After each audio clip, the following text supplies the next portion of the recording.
Hello guys! Nandito tayo ngayon sa Madalipoy Budik dito sa baba. Pupuntahan natin yung nakatagong kabaong dito. Sana linisan nila to para magandang daanan ng chicks. Ganito naman pero damo-damo yung gilid nito. Wow, ang ganda sa Cervantes at saka Basangpas. Kitang kita dito. Ayan. Ito na guys. Nandito na tayo sa gitna ng dalawang bato. Titignan natin yung nakatago dito na kabaong. Yan. Kikita. Ito. Noon, walang bakod to. Pero ngayon, nilagyan nila ng bakod kasi daw kinukuha nila yung buto nito, inaakyat sa taas, kaya ito ay binakudan at saka nilagyan ng yero. Ganda ng kahoy noon, matibay talaga para sa kahoy ngayon. Ilang dekadang nakatago dito ito, hindi nabubulok. Nandito tayo sa baba sa kanang kabaong. Nasa gitna ng dalawang bato ito.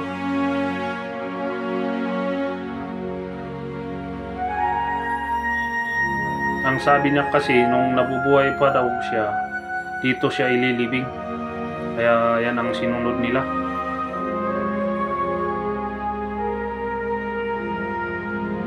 Ito, nasa gitnang dalawang bato na malaki. Yan. At yung cross nito nilagay sa taas. At sinaminto pa para patayuan ng parang budik daw. Kaya pupunta tayo sa taas. Titignan natin yung view. So nandito na tayo. Ganda dito. Malawak talaga yung taniman dito. Malawak talaga. Mapapansin itong hindi na to malalaking puno. Ito ay butter sheet,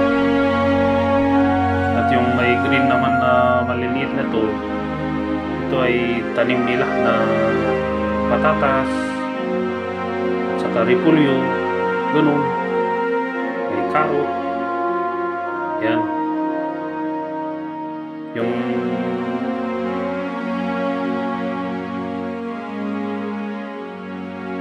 lupa lang, yan ay walang tanim. Yan ang tuyo ng didilig nila.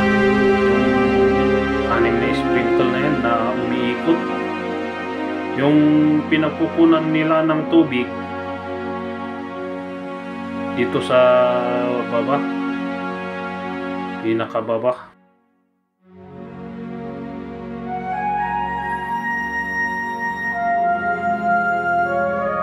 Ganda ng tanim nila.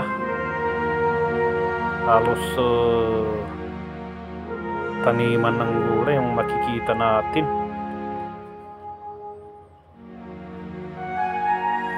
Itong walang kulay na brown na to, ito ay walang tanim, hinahanda pa lang.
Kung magustuhan niyo itong video, please subscribe, like, and share.